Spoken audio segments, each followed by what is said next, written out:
इसके बाद देखना केस सिनेरियो 26 जो है, इसमें क्या बोला है आपको, XYZ limited plans to invest 8 lakh rupees in a new unit, project is expected to have a useful life of 4 years, no salvage value at the end of its life, annual depreciation charge for the project is 2 lakh rupees. फिर हर साल revenue कितना कितना रहेगा और cost कितना कितना रहेगा उसने लिख के दिया है आपको। XYZ limited subject to corporate tax rate of 60% and the cost of capital for the project including inflation premium कितना 10% है। Depreciation provides tax benefit and inflation rates for revenue and cost over the project life span are as follows. वो भी आपको ये table में दे दिया है। क्या पूछा पहला question, depreciation tax benefit for the project per year shall be, हर साल हम डेप्रिसिएशन कितना चार्ज कर रहे हैं 2 लाख रुपए का, और टैक्स रेट कितना है 60%। तो डेप्रिसिएशन जो हम चार्ज कर रहे हैं उससे कितने का टैक्स सेविंग हो जाएगा, 2 लाख मल्टीप्लाइड बाय 60% कितना 1,20,000। ऑप्शन नंबर ए। इतना सिंपल क्वेश्चन। ओके, इसके बाद इन्फ्लेशन एडजस्टेड रेवेन्यू पूछा है सेकंड ईयर का। यहाँ पर देखो पहले आपको नॉर्मल रेवेन्यू क्या दिया है सेकंड ईयर का 7 लाख दिया है। अब देखना आपको रेवेन्यू के जो इन्फ्लेशन रेट्स हो क्या दिए, पहले साल का 10%, दूसरे साल का 9%। यहाँ पर आपका इन्फ्लेशन एडजस्टेड रेवेन्यू क्या रहेगा सेकंड ईयर का, हम कैसे निकालेंगे देखना। इन्फ्लेशन एडजस्टेड रेवेन्यू आपका सेकंड ईयर का क्या रहेगा, आप क्या करोगे 7 lakh multiplied by 1.1 multiplied by 1.09, ठीक है। 7 lakh multiplied by 1.1 multiplied by 1.09 कितना आ रहा है 8,39,300। ये देखो मैंने यहाँ पर लिख के बताया 7 lakh multiplied by 1.1 multiplied by 1.09 कितना आ रहा है 8,39,300। Option number B. एकदम ही आसान क्वेश्चन है। Total cash inflow in year 1 after adjusting for inflation and tax benefit और डेप्रिसिएशन शाल बी। तो आपको उसने कैश इनफ्लो आफ्टर टैक्स पूछा है फर्स्ट ईयर का, तो आप क्या करोगे पहले जो आपका इन्फ्लेशन एडजस्टेड रेवेन्यू है ईयर 1 का वो निकाल लो। तो कैसे रहेगा देखो, फर्स्ट ईयर का रेवेन्यू कितना है 6 लाख है, और इन्फ्लेशन का जो रेट है कि रेवेन्यू के लिए जो इन्फ्लेशन का रेट है फर्स्ट ईयर का कितना 10% है। इन्फ्लेशन एडजस्टेड रेवेन्यू क्या होगा 6 लाख मल्टीप्लाइड बाय 1.1 यानी कितना होगा 6,60,000। फिर कॉस्ट जो है फर्स्ट ईयर का वो कितना है 3 लाख है, और उसका जो कॉस्ट के लिए जो इन्फ्लेशन का रेट है फर्स्ट ईयर का कितना 12% है। तो इन्फ्लेशन एडजस्टेड कॉस्ट क्या रहेगा फर्स्ट ईयर का 3 लाख मल्टीप्लाइड बाय 1.12 यानी कितना होगा 3,36,000। अब आप क्या करोगे 6,60,000 में से 3,36,000 लेस कर दोगे। ओके, कितना आ रहा है देखो 6,60,000 में से 3,36,000 आपने लेस करा तो कितना हो गया 3,24,000 आ गया, 3,24,000। अब ये आपका एक तरीके से क्या है कॉन्ट्रीब्यूशन आ गया। इसमें से आप क्या करो जो आपका फिक्स कॉस्ट है जैसे कि डेप्रिसिएशन उसको लेस कर दो, तो डेप्रिसिएशन कितना है आपका हर साल का 2 लाख है। 3,24,000 में से आपने 2 लाख लेस किया कितना हो गया 1,24,000 आ गया। अभी आपका प्रॉफिट बिफोर टैक्स है, इसमें से आप टैक्स लेस करो तो टैक्स रेट कितना है 60% है, तो 1,24,000 मल्टीप्लाइड बाय 60% करोगे तो क्या होगा 74,400 आएगा। अब 1,24,000 माइनस 74,400 करने पे प्रॉफिट आफ्टर टैक्स कितना आ रहा है 48,600 आ गया। अब प्रॉफिट आफ्टर टैक्स में जो आपका नॉन कैश एक्सपेंस है उसको आप एड बैक कर दो, डेप्रिसिएशन को हम एड बैक कर रहे हैं तो 2 लाख ऐड कर दो फिर से, तो क्या होगा 2,48,600 आएगा। ये आपका कैश इनफ्लो आफ्टर टैक्स है फॉर फर्स्ट ईयर। कौन सा ऑप्शन करेक्ट है, ऑप्शन नंबर सी, ठीक है। फोर्थ क्वेश्चन में क्या पूछा है इन्फ्लेशन एडजस्टेड कॉस्ट पूछा है सेकंड ईयर का। यहाँ पर देखो सेकंड ईयर का कॉस्ट कितना दिया है आपको 4 लाख दिया है, और कॉस्ट का जो इन्फ्लेशन का रेट है फर्स्ट ईयर और सेकंड ईयर का कितना 12% और 10% है। अब क्या करोगे देखो 4 lakh multiplied bye 1.12 multiplied by 1.1 कितना आ गया 4,90,800। ये देखो मैंने यहाँ पर लिख के बताया 4 lakh multiplied bye 1.12 multiplied by 1.1 कितना आ रहा है 4,90,800। कौन सा ऑप्शन करेक्ट है, ऑप्शन नंबर सी। और बाद में क्या पूछा है the present value of cash inflow for year 3 shell be approximately. पहले आप क्या करो कैश इनफ्लो आफ्टर टैक्स जो है थर्ड ईयर का वो निकाल लो, और बाद में उसको जो प्रेजेंट वैल्यू फैक्टर रहेगा थर्ड ईयर का उससे मल्टीप्लाई कर देना, आपका आंसर आ जाएगा। तो उसके लिए आपको पहले क्या करना पड़ेगा जो इन्फ्लेशन एडजस्टेड रेवेन्यू है थर्ड ईयर का वो आप निकाल लो। कैसे निकलेगा देखो थर्ड ईयर का जो रेवेन्यू है वो कितना है 8 लाख है, और इन्फ्लेशन का जो रेट है रेवेन्यू के लिए पहले साल दूसरे साल तीसरे साल का कितना है 10%, 9% और 8%। तो इन्फ्लेशन एडजस्टेड रेवेन्यू जो है वो क्या रहेगा 8 lakh multiplied by 1.1 multiplied by 1.09 multiplied by 1.08, वही हमने किया है, ठीक है। 8 lakh multiplied by 1.1 multiplied by 1.09 multiplied by 1.08 कितना आ रहा है 10,35,936। अब आप क्या करो इन्फ्लेशन एडजस्टेड कॉस्ट निकालो थर्ड ईयर का। अब वैसे आपको कॉस्ट क्या दिया थर्ड ईयर का 4 लाख दिया, और कॉस्ट का जो इन्फ्लेशन का रेट है पहले 3 साल का क्या है 12%, 10% और 9%। तो इन्फ्लेशन एडजस्टेड कॉस्ट जो है थर्ड ईयर का क्या रहेगा 4 lakh multiplied bye 1.12 multiplied by 1.1 multiplied by 1.09, वही चीज देखो यहाँ पर हमने की है। तो कितना आ रहा है 5,37,152। अब इन दोनों को आप लेस कर दो 10,35,936 माइनस 5,37,152, तो आपका क्या होगा कॉन्ट्रीब्यूशन निकल के आ जाएगा। अभी आपका जो कॉन्ट्रीब्यूशन है इसमें आप क्या करो फिक्स कॉस्ट जैसे कि डेप्रिसिएशन जो लेस कर दो 2 लाख लेस कर दिया कितना आ रहा है 2,98,784। अब आप क्या करो इसमें से टैक्स लेस कर दो, टैक्स का रेट क्या है 60%, तो 2,98,784 मल्टीप्लाइड 60% करोगे तो क्या होगा 1,78,270 आएगा। टैक्स लेस करने के बाद क्या होगा आपका प्रॉफिट आफ्टर टैक्स आ गया। इसमें आप क्या करो जो नॉन कैश एक्सपेंस है जैसे कि डेप्रिसिएशन को एड बैक कर दो, 2 लाख आपने एड बैक कर दिया तो कितना आ रहा है 3,19,514, ठीक है 3,19,514। ये आपका कैश इनफ्लो आफ्टर टैक्स है थर्ड ईयर का। इसको आप मल्टीप्लाई कर दो प्रेजेंट वैल्यू फैक्टर जो है थर्ड ईयर का उससे। यहाँ पर डिस्काउंटिंग का रेट जो है डिस्काउंटिंग का रेट क्या लेना है आपको 10% लेना है, ठीक है, डिस्काउंटिंग रेट क्या करना है 10% है, तो प्रेजेंट वैल्यू फैक्टर जो है थर्ड ईयर का क्या रहेगा 1 डिवाइड बाय 1.1 इक्वल्स टू का बटन प्रेस करो 3 बार, कितना आ रहा है 0.751, 3 डेसिमल प्लेसेस तक करोगे तो 0.751 आ रहा है। अब कर लो आप 319514 मल्टीप्लाइड बाय 0.751 कितना आ गया 2,39,955। ठीक है, तो सबसे क्लोज कौन सा है, ऑप्शन नंबर डी है, सबसे क्लोज आपका ऑप्शन नंबर डी है। ओके, यहाँ पर हमने केस सिनेरियो 26 जो है वो भी पूरा कंप्लीट कर लिया है। केस सिनेरियो 26 देखना, 27 देखना, case scenario 27, an investor is evaluating two companies A limited and B limited to determine which company is a better investment, both companies have different expected return, standard division and betas. A limited का जो expected return कितना 22%, standard division कितना है 40% और beta कितना है 0.86 है। B limited का एक्सपेक्टेड कितना है 24%, स्टैंडर्ड डिवीजन कितना है 38%, 38% और बीटा कितना है 1.24 है। इसके बाद कोरिलेशन कोएफिशिएंट जो है between the returns of A limited and B limited कितना 0.72 है and standard division of the market return कितना 20% है। ये क्वेश्चन आपका पोर्टफोलियो मैनेजमेंट का वैसे इजीली सॉल्व कर पाओगे। क्या पूछा है पहला क्वेश्चन देखो, the portfolio's expected rate of return if the investor invest 30% in B limited and 70% in A limited shall be. क्या करो वेटेड एवरेज कर लो, तो 0.3, ठीक है, बी लिमिटेड का जो वेट है कितना 30% है 0.3 और बी लिमिटेड का जो आपका एक्सपेक्टेड कितना 24%, तो 0.3 मल्टीप्लाइड बाय 24 प्लस ए लिमिटेड का जो वेट है कितना 70% कितना 0.7 मल्टीप्लाइड बाय ए लिमिटेड का जो एक्सपेक्टेड कितना 22, तो 0.7 मल्टीप्लाइड बाय 22 वही हमने यहाँ पर किया है। देखो 0.3 multiplied bye 24 plus 0.7 multiplied bye 22 ये करने में कितना आ रहा है 22.60% आ रहा है। ऑप्शन नंबर बी क्या है, करेक्ट है। ओके, इसके बाद देखना the standard deviation of the investor's portfolio 30% is invested in B limited and 70% in A limited shall be approximately. Formula use में लेना पड़ेगा, क्या रहेगा स्क्वायर रूट के अंदर W A square multiplied by sigma square plus W B square multiplied by sigma B square plus 2 multiplied by W A multiplied by W B multiplied by covariance between A and B, and covariance between A and B कैसे निकालोगे R multiplied by sigma A multiplied by sigma B करके, तो values put किया है answer आ जाएगा। यहाँ पर W A जो है, ठीक है, ए लिमिटेड के शेयर्स में कितना इन्वेस्टमेंट कर रहे हैं हम 70% इन्वेस्टमेंट कर रहे हैं, तो वेट कितना रहेगा 0.7, तो 0.7 का स्क्वायर मल्टीप्लाइड बाय ए लिमिटेड का जो स्टैंडर्ड डिवीजन कितना है 40% है, तो 0.7 स्क्वायर मल्टीप्लाइड बाय 40 स्क्वायर वही क्या होगा देखो 0.7 स्क्वायर मल्टीप्लाइड बाय 40 स्क्वायर। अब बी लिमिटेड के जो बी लिमिटेड के शेयर्स में हम कितना इन्वेस्टमेंट कर रहे हैं 30% कर रहे हैं, तो उसका वेट कितना हो गया 0.3, तो 0.3 square multiplied by B limited के शेयर्स का जो स्टैंडर्ड डिवीजन कितना 38% है, तो 0.3 का स्क्वायर मल्टीप्लाइड बाय 38 स्क्वायर वही क्या देखो plus 2 multiplied by 0.7 multiplied by 0.3 multiplied by covariance between A and B क्या होगा R multiplied by sigma A multiplied by sigma B, R कितना है 0.72, सिग्मा ए कितना है 40, सिग्मा बी कितना है 38, 0.72 मल्टीप्लाइड बाय 40 मल्टीप्लाइड 38। ये पूरी से वैल्यूज पुट किए सॉल्व किए क्या आएगा 37% आ रहा है, ठीक है कि नहीं। तो हमने पोर्टफोलियो का स्टैंडर्ड डिवीजन जो है वो भी निकाल के बता दिया, सिंपल से फॉर्मूले यूज में करना और आंसर आते जा रहे हैं। इसके बाद covariance between return of stock of A limited and B limited shall be approximately, formula के उसमें R multiplied by sigma A multiplied by sigma B, R कितना है 0.72, सिग्मा ए कितना है 40 और सिग्मा बी कितना है 38, कर लो 0.72 मल्टीप्लाइड बाय 40 मल्टीप्लाइड बाय 38 कितना आ रहा है 1094.4, 1094.4, ठीक है। इसने यहाँ पर डेसिमल्स में दिया तो आप क्या करोगे, ये आपका परसेंटेज स्क्वायर है 1094.4 परसेंटेज स्क्वायर है, आपको डेसिमल में चाहिए तो आपको क्या करना पड़ेगा एक बार 100 से डिवाइड करो और फिर से एक बार 100 से डिवाइड करो, क्या आ रहा है 0.10944। कौन सा ऑप्शन करेक्ट है, ऑप्शन नंबर बी। समझ में आ गया, ठीक है। इसके बाद देखना, इसके बाद आपका कौन सा क्वेश्चन कर रहे हैं हम, नेक्स्ट वाला क्वेश्चन पढ़ लो आप फटाफट से।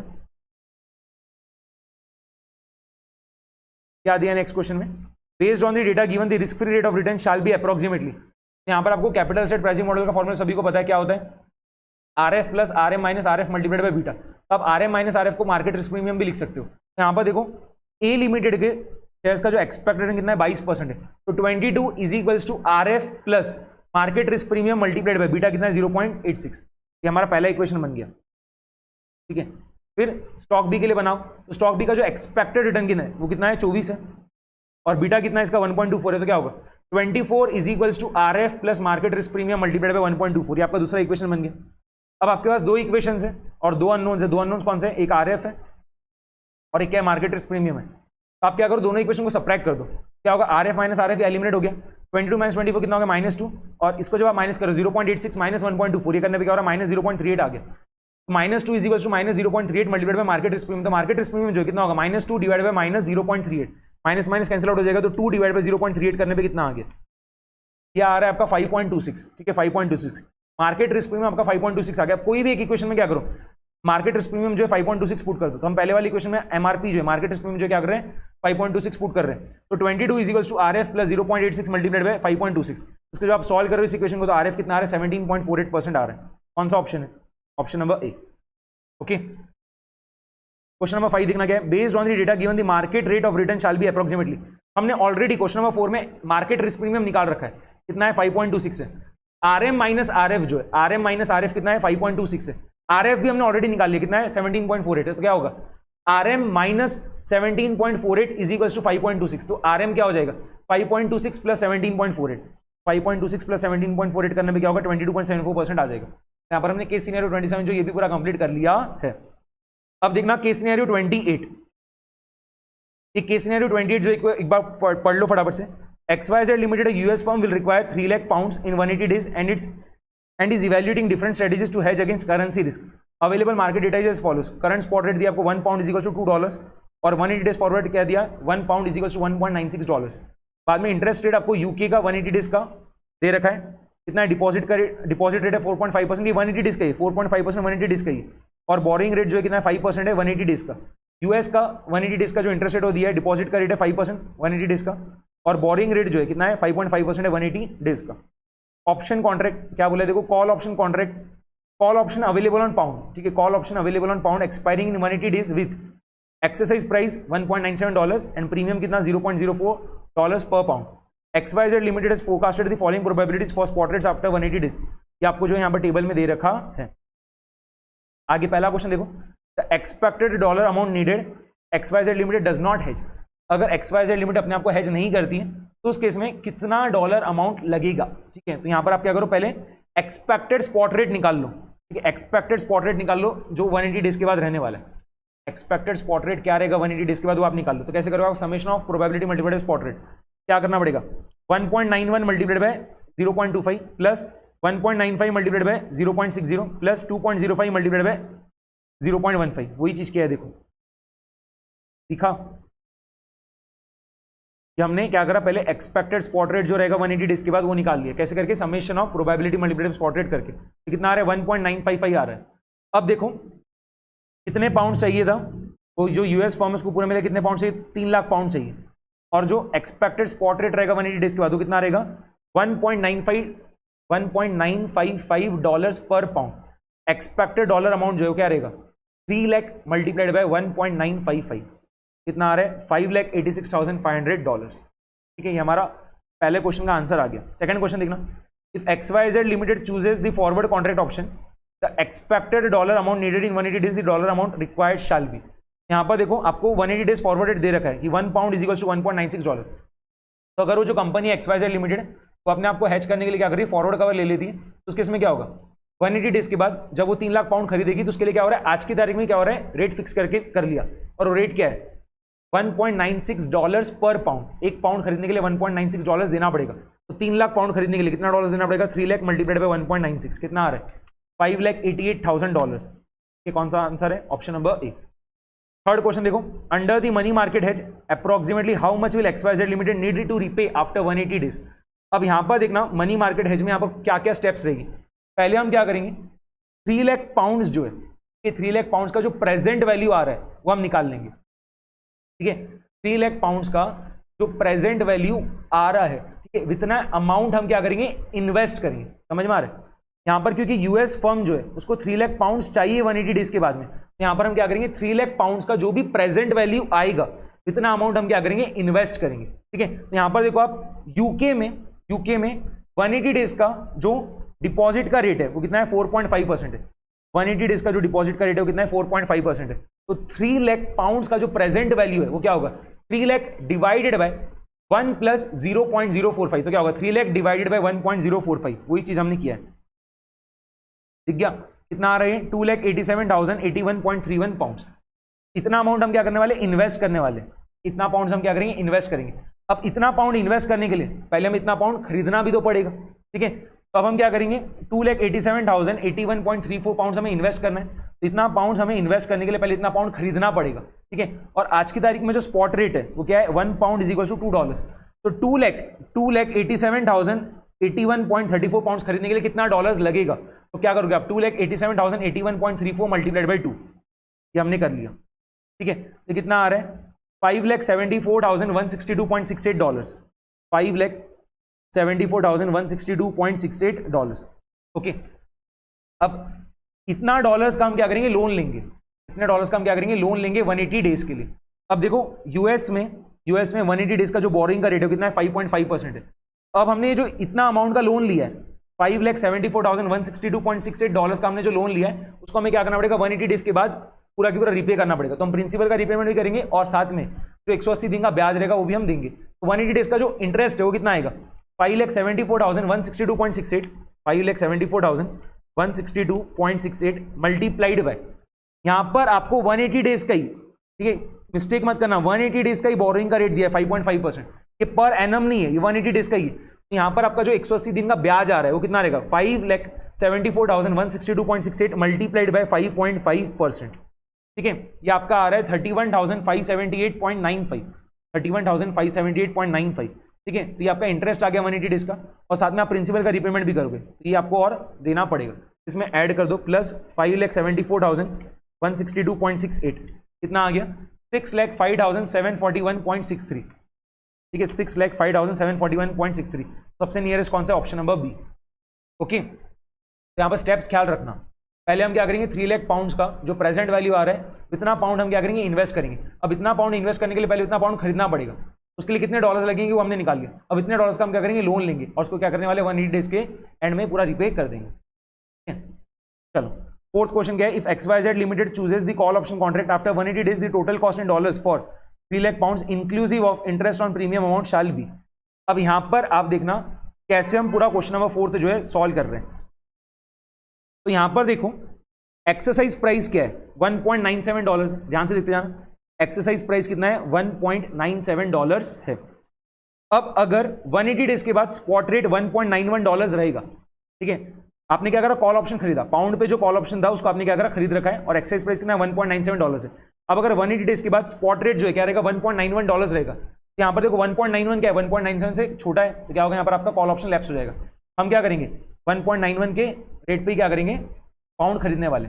तो 3 लाख पाउंड खरीदने के लिए पूरा मिला के कितना रुपया लगेगा, देखो यहाँ पर हमें प्रीमियम भी देना पड़ रहा है, जो हमने कॉल ऑप्शन खरीदा उसके ऊपर हमें क्या करना पड़ रहा है, 1 पाउंड पे 0.04 डॉलर्स का प्रीमियम देना पड़ रहा है। तो हमें जो टोटल कॉस्ट लग रहा है, ठीक है, 1 पाउंड खरीदने के लिए हमें जो टोटल कॉस्ट लग रहा है वो कितना रहेगा, 1.91 प्लस 0.04 यानी कितना हो जाएगा, 1.95 रहेगा। तो 1.95 मल्टीप्लाइड बाय, ठीक है, 1.95 मल्टीप्लाइड बाय 3 लाख, देखो यहां पर मैंने लिख रखा है 1.95 मल्टीप्लाइड बाय 3 लाख। ओके, अब अगर 180 डेज के बाद स्पॉट रेट 1.95 रहता है, तो ये भी क्या है, 1.97 से छोटा है, तो यहां पर भी क्या होगा, कॉल ऑप्शन लैप्स हो जाएगा। अब यहां पर 1 पाउंड खरीदने के लिए जो हमें टोटल कॉस्ट लगेगा कितना रहेगा, 1.95 प्लस 0.04 कितना हो जाएगा, 1.99 आ जाएगा। कितना पूरा मिला के डॉलर्स लगने वाला है, 1.99 multiplied by 3 lakh, 1.99 multiplied by 3 lakh, ठीक है। अब अगर 180 डेज का स्पॉट रेट 2.05 रहता है, तो 2.05 क्या 1.97 से ज्यादा है, तो यहां पर हम क्या करेंगे, कॉल ऑप्शन को एक्सेस करेंगे। यहां पर अब हम 1 पाउंड खरीदेंगे हम 1.97 डॉलर्स देके, क्योंकि यहां पर हम कॉल ऑप्शन को एक्सेस कर पा रहे हैं ना, तो यहां पर क्या होगा, हम 1 पाउंड जो है 1.97 डॉलर्स देके खरीद पाएंगे, और प्रीमियम जो देना पड़ रहा है 1 पाउंड के पीछे कितना, 0.04 डॉलर्स का। तो 1.97 प्लस 0.04 ये करने पे क्या होगा, 2.01 आएगा। पूरा मिला के कितना डॉलर्स लगेगा, 2.01 मल्टीप्लाइड बाय 3 लाख, ठीक है, 2.01 मल्टीप्लाइड बाय 3 लाख। ओके, अब इनके जो प्रोबेबिलिटीज थी उससे आप मल्टीप्लाई करते जाओ। तो यहाँ पर क्या था, पहले 25%, बाद में कितना है 60%, बाद में कितना है 50%। तो हमने क्या करा, ये जो पूरा चीज़ था इसको 25% से मल्टीप्लाई किया, ये जो पूरा चीज़ था इसको हमने 60% से मल्टीप्लाई किया, और ये जो पूरा चीज़ था इसको हमने क्या 15% से मल्टीप्लाई किया। कितना आ रहा है देखो, 5,94,900 डॉलर्स आ रहा है, 5,94,900 डॉलर्स आ रहा है। अब यहाँ पर एक चीज़ देखना, जो प्रीमियम है वो तो हमें स्टार्टिंग में पे करना पड़ेगा, ठीक है, और पूरा मिला के हमें प्रीमियम जो पे करना पड़ेगा स्टार्टिंग में वो कितना है, 1 पाउंड के पीछे 0.04 डॉलर्स, तो 3 लाख पाउंड के पीछे कितना हो जाएगा, 12,000 डॉलर का हमें प्रीमियम स्टार्टिंग में पे करना पड़ेगा, ठीक है। अब देखो ये जो 12,000 डॉलर का 12,000 डॉलर्स का जो हमें प्रीमियम स्टार्टिंग में पे करना पड़ेगा वो हमारे पास नहीं है, तो हम क्या करेंगे, उसका लोन लेंगे, ठीक है, 12,000 डॉलर्स का हम लोन लेंगे, उसके ऊपर हमें क्या करना पड़ेगा, 180 डेज का इंटरेस्ट देना पड़ेगा। तो 180 डेज का इंटरेस्ट जो है, ठीक है, तो बोरिंग का रेट क्या है, 5.5% है ना, तो 12,000 मल्टीप्लाइड बाय 5.5% कितना आ रहा है, $660 आ रहा है, $660 आ रहा है। तो ये $660 का आप अलग से और काउंट करो, ठीक है। यहाँ पर आपने 12,660 भूल के भी मत लिख देना। क्यों आप 12,660 नहीं ले रहे हो, क्योंकि आपने ऑलरेडी क्या करा, यहाँ पर 1.91 नहीं लिखा, 1.95 लिखा, इसमें आपने ऑलरेडी 0.04 ऐड कर रखा है। यहाँ पर आपने 1.95 नहीं लिखा, 1.99 लिखा, इसमें आपने ऑलरेडी 0.04 ऐड कर दिया, और यहाँ पर आपने 1.97 क्या लिखा है, 2.01 लिखा है, तो यहाँ पर आपने ऑलरेडी 0.04 कंसिडर कर रखा है। बस वो प्रीमियम जो है $12,000 का, उसके ऊपर जो 180 डेज का ब्याज रहेगा, 180 डेज का जो इंटरेस्ट रहेगा वो हमने कंसिडर नहीं किया, तो उसको हमने क्या कर अलग से निकाल लिया। तो कितना आ रहा है, $660 आ रहा है। तो इन दोनों को आप ऐड कर लो, 5,94,900 प्लस 660 कितना आ गया, $5,95,560। कौन सा ऑप्शन करेक्ट है, ऑप्शन नंबर सी। ठीक है, ये सब अच्छे क्वेश्चन है, ये पूरा आपको डिस्क्रिप्टिव में भी पूछ सकता है, 8 मार्क 10 मार्क के लिए। द एक्सपेक्टेड स्पॉट रेट पर pound after 180 days shell be approximately, तो ऑलरेडी हमने फर्स्ट वाले इसमें निकाला था, कितना आया था, 1.955, $1.955 पर पाउंड। 1.955 जो that is nearly equals to what, 1.96। Option number C क्या होगा, करेक्ट रहेगा।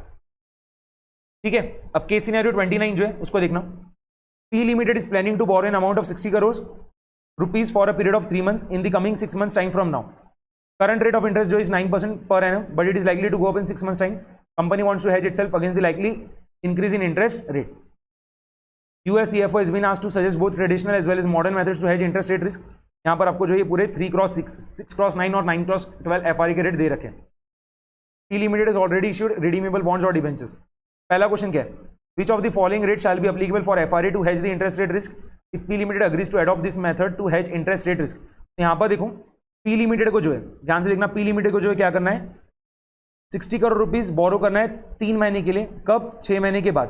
यहाँ पर आपको जो एफआरए देखना पड़ेगा, कौन सा रहेगा, 6x9 एफआरए, और 6x9 एफआरए के रेट यहाँ पर देखो आपको दे रखे, और इसमें भी बोरोइंग का जो रेट है वो क्या रहेगा, हमें 60 करोड़ रुपीस बोरो करना है पी लिमिटेड को, तो बोरोइंग का जो रेट है क्या, 9.30%। क्या आंसर है, ऑप्शन नंबर बी। है कि नहीं answer. Second question, if the actual rate of interest after 6 months happens to be 9.60%, approximately the settlement amount is. तो यहां पर देखो, जब हम 6x9 एफआरए बाय कर रहे हैं तो किस पे बाय कर रहे हैं, 9.30% पे। अब 6 महीने के बाद जो 3 महीने का इंटरेस्ट रेट है वो कितना निकल के आ रहा है, 9.60% निकल के आ रहा है। ठीक है, 9.60% निकल के आ रहा है। तो हमने जो 6x9 एफआरए बाय किया था उस पर क्या होगा, हमें फायदा हो जाएगा, क्योंकि हम तो क्या कर पाएंगे, जो लोन है वो 9.30% पे ले पाएंगे। अब देखो कभी भी क्या होता है, एफआरए जो क्या होता है वो भी आपका नेट में सेटलमेंट होता है। ठीक है, यहाँ पर सेटलमेंट देखो कैसे होगा, यहाँ पर डिफरेंस कितना है निकाल लो, तो 9.30% और ये कितना है 9.60%, डिफरेंस कितना है 0.30% का। यहाँ पर जो नोशनल प्रिंसिपल अमाउंट है वो कितना है, 60 करोड़ है। क्या करोगे आप, 60 crore multiplied by 0.3% multiplied bye 3 महीने का था ना। ठीक है, 3 महीने के लिए हम फंड्स बोरो करने वाले थे, तो मल्टीप्लाइड बाय 3/12। ठीक है, इतना आपने निकाल लिया, ये देखो, और बाद में आपको क्या करना पड़ेगा, उसका प्रेजेंट वैल्यू और निकालना पड़ेगा। 60 crore multiplied by 0.3% multiplied bye 3/12, और बाद में आप क्या करोगे, इसका प्रेजेंट वैल्यू और निकालोगे। प्रेजेंट वैल्यू क्या आएगा, देखो 1 प्लस 9.6% यानी क्या होगा, 0.096 multiplied by 3/12, 1 plus 0.096 multiplied by 3/12। जब आप ये पूरा सॉल्व कर रहे हो तो कितना आएगा आपका, 4,39,453 आएगा। अब यहाँ पर देखो, हमने जो एफआरए खरीद रखा था, हमने जो 6x9 एफआरए बाय किया था, जो पी लिमिटेड है उसने जो 6x9 एफआरए बाय किया था, उस पर उसको फायदा हो रहा है। ठीक है, तो यहाँ पर क्या होगा, ये जो नेट सेटलमेंट होगा ना, तब क्या होगा, 4,39,453 रुपीज क्या होगा, पी लिमिटेड को मिलेगा। पी लिमिटेड को जो है क्या होगा, मिलेगा बैंक के पास से। तो देखो 4,39,453 shall be paid by banker to P limited. अगर यहां पर ये 9.6% की जगह 9.9% रहता था, ठीक है, तब क्या बोलते थे हम, पी लिमिटेड को इतना रुपया देना पड़ता था, 4,39,453 रुपीज देना पड़ता था। ठीक है, पी लिमिटेड को देना पड़ता था बैंक को। ओके, पर यहां पर वो क्या है, 9.9 नहीं, सॉरी 9.9 नहीं, 9%, गलती से बोल दिया मैंने। अगर यहां पर 9.6% की जगह क्या रहता था, 9% रहता था। ठीक है, 6 महीने के बाद जो 3 महीने का इंटरेस्ट रेट हो कितना, 9% पर एनम है। कितना है, 9% पर एनम है। 6 महीने के बाद जो 3 महीने का इंटरेस्ट रेट हो कितना, 9% पर एनम है। तो उस केस में क्या होगा, जो हमने एफआरए बाय किया था उससे हमें कुछ फायदा नहीं हो रहा है, उस पर क्या हो रहा है, हमें नुकसान हो रहा है। तब क्या होगा, पी लिमिटेड को जो है 4,39,453 रुपीज क्या करना होता था, बैंक को देना पड़ता था। पी लिमिटेड जो इस केस में क्या होता था, 4,39,453 रुपीज क्या करता था, बैंक को देती थी। ठीक है, थर्ड देख लो, if the actual rate of interest after 6 months happens to be 8.80%, approximately the settlement amount is। अब यहां पर हमने जो रेट पे 6x9 एफआरए बाय किया क्या है, 9.30% है, और 6 महीने के बाद जो 3 महीने का इंटरेस्ट रेट निकल के आ रहा है वो कितना आ रहा है, 8.80% पर एनम निकल के आ रहा है। अब ये क्या है, 8.80 क्या 9.3% से कम है, तो यहाँ पर क्या होगा, पी लिमिटेड को नुकसान होगा। पी लिमिटेड को जो क्या करना पड़ेगा, नेट में जब सेटलमेंट होगा तो पी लिमिटेड को बैंकर को पैसा देना पड़ेगा। कितना देना पड़ेगा, देखो यहाँ पर जो नोशनल प्रिंसिपल अमाउंट कितना है, 60 करोड़ है, डिफरेंस कितना है 0.5% का, 9.3 माइनस 8.8 करने पे क्या होगा, 0.5% आएगा। तो क्या होगा, 60 crore multiplied by 0.5% multiplied by 3/12, उसका प्रेजेंट वैल्यू निकालोगे तो डिनोमिनेटर में क्या आएगा, 1 प्लस 0.088 मल्टीप्लाइड बाय 3/12। ठीक है, तो ये जब आप निकाल रहे हो तो कितना आ रहा है, 7,33,855 आ रहा है, और इतना अमाउंट जो है क्या करना होगा, पी लिमिटेड जो है क्या करेगी, बैंकर को देगी। shall be paid by P Limited to its bank. बहुत सिंपल क्वेश्चंस है ये सब. Which of the following technique is not the modern technique to hedge the interest rate risk? FRA जो है मॉडर्न टेक्निक नहीं होता है, ठीक है. यहाँ पर ऑप्शन नंबर डी. बाकी इंटरेस्ट रेट फ्यूचर्स जो है, इंटरेस्ट रेट ऑप्शन जो है, इंटरेस्ट रेट स्वैप जो है, ये सब मॉडर्न टेक्निक्स है, बट FRA जो है ये मॉडर्न टेक्निक में नहीं आता है, ठीक है. केस सिनेरियो 30 जो है ये बहुत ज़्यादा सिंपल है. देखो यहाँ पर पहला जो क्वेश्चन है, the concept of sustainable growth rate introduced by, तो हैरी मार्कोविट्स ने तो क्या करा था, पोर्टफोलियो दिया था, ठीक है, मॉडर्न पोर्टफोलियो थियरी दिया था. विलियम शार्प ने जो शार्प इंडेक्स मॉडल दिया था, ब्लैक शोज ने जो है ऑप्शन का प्राइसिंग दिया था. बचा कौन सा, रॉबर्ट हिगिंस. यही आंसर रहेगा और ख्याल रख लो. सस्टेनेबल ग्रोथ रेट रिप्रेजेंट्स, क्या होता है, अगर हम बाहर से फंड्स बोरो नहीं भी करते तो अगर हमारा सस्टेनेबल ग्रोथ रेट जो लेट्स सपोज 10% आ रहा है तो 10% के हिसाब से हम क्या करेंगे, सेल्स ग्रो कर पाएंगे. कि बिना बाहर से फंड्स बोरो करें हम 10% से क्या कर सकते हैं, हमारी सेल्स ग्रो कर पाएंगे. यहाँ पर देखो पहला ऑप्शन क्या है, the rate at which the company can grow by issuing more equity, गलत. The maximum rate of growth in sales that can be achieved without borrowing additional funds, एकदम करेक्ट है, ठीक है, ऑप्शन नंबर बी ये आपका answer है. Third देखना, according to the case scenario the risk associated with growing too quickly is debt. तो यहाँ पर ये चीज भी आप जब केस सिनेरियो ये वाला पढ़ोगे तो यहाँ पर आपको देखो क्या दिखेगा, अगर कोई कंपनी जो है बहुत क्या कर रही है, एग्रेसिव मैनर में ग्रो कर रही है, तो उसको किस चीज का डर, उसको किस चीज का खतरा रहेगा, किस चीज का डर सताएगा, लिक्विडिटी इश्यूज का, ठीक है. क्योंकि जब आप एक्सपांशन करोगे तो फंड्स तो लगेगा ही ना, तो पूरा की पूरा फंड एब्जॉर्ब ना हो जाए, खत्म ना हो जाए, उसका डर सताएगा, ठीक है. The company could face liquidity issues due to over expansion. समझ में आ रहा है, यहाँ पर ये चीज जो है आपने ख्याल रखना है. क्वेश्चन नंबर 4 देखो क्या है, which of the following twin cornerstones are necessary for XYZ limited to achieve sustainable growth. यहाँ पर जब आप ये वाला केस सिनेरियो पूरा पढ़ोगे तो ये वाला जो पैराग्राफ है इसका जो पहला लाइन है वो रीड करो. XYZ limited also realize that it needs to focus on building its growth capability alongside its growth strategy.